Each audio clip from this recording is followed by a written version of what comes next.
Hey, it's David. Welcome or welcome back to Cross Fitness, helping men and women get into the best spiritual shape of their lives one workout at a time. Quick thought in this video that I'm calling the day forgiveness saved a nation. The day forgiveness saved a nation. Okay, so I'm in the chronological Bible right now, and we just came to the story of Joseph, right, and his brothers. The big reveal, Joseph had a dream, 17 years of age, the sheaves bowing down and all of that. And his brothers hated him so much that he threw him in a pit. And he went from the pit to Potiphar, from Potiphar to prison, and from prison to the palace, right? You know the story. And so here we are 20 years later. And because of the famine, Jacob sends his 10 brothers, Joseph's 10 brothers, to Egypt to buy some grain. Of course, Joseph is Pharaoh's number two, right?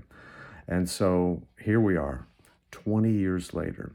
Joseph instantly recognized him, but he's speaking through an interpreter. He's got, not Jewish, he's got Egyptian, apparel on and all that. They don't recognize him at all, okay? It's been 20 years. But you know what? Joseph had the power to just destroy a nation with just the snap of a finger, just the word to his servants. It says, take them, seize them, put them in prison, execute them. He would have suffered no repercussions from Pharaoh, any of the administration there. He was the beloved son. He was the chosen golden boy there because he was saving the nation. He could do no wrong in that governmental structure. And so he could get away with just because his brother hated him, caused him to go into slavery, be away from his father and family all those years, right? Suffer unjustly at Potiphar's house and imprisoned for years and all, it's been 20 years, right? And so he could have, through unforgiveness, executed judgment on them. But guess what? He didn't do that. He didn't do that. You know what? The Lord may have, in fact, used all these things that he went through to help Joseph to come to the revelation and the awareness that what you did was evil, but God sent me ahead for good to save a nation. We can't have Joseph being so embittered that he would extinguish the sons of Jacob, the sons of Israel, right? The 12 tribes of Israel, or several of those tribes anyway. And so, this is how this was the day forgiveness saved a nation.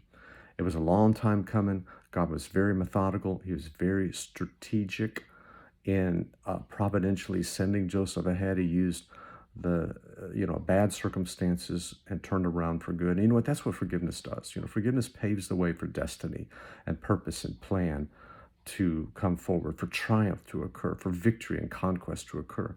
And if we settle for just open our mouth and spewing the venom in our heart against someone because we're either unwilling or unable to forgive them, you know what?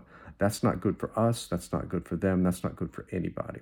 So my encouragement to you is to forgive those who have wronged you intentionally or unintentionally, through passive indifference or willful hurting of you. Forgive them anyway, and let's just trust God that He knows what He's doing. He's going to take what the devil meant for harm and turn it around for our good, even if it comes through people, even people we love that we're related to. Okay, forgive,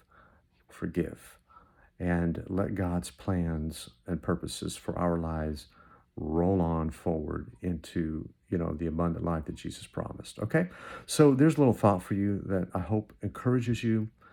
Think about that. Think if there's someone you got a little angst in your heart about, that little in your gut when you think about them. If you see them in the grocery store, you go to a different aisle. You need to forgive. You need to work through that, okay?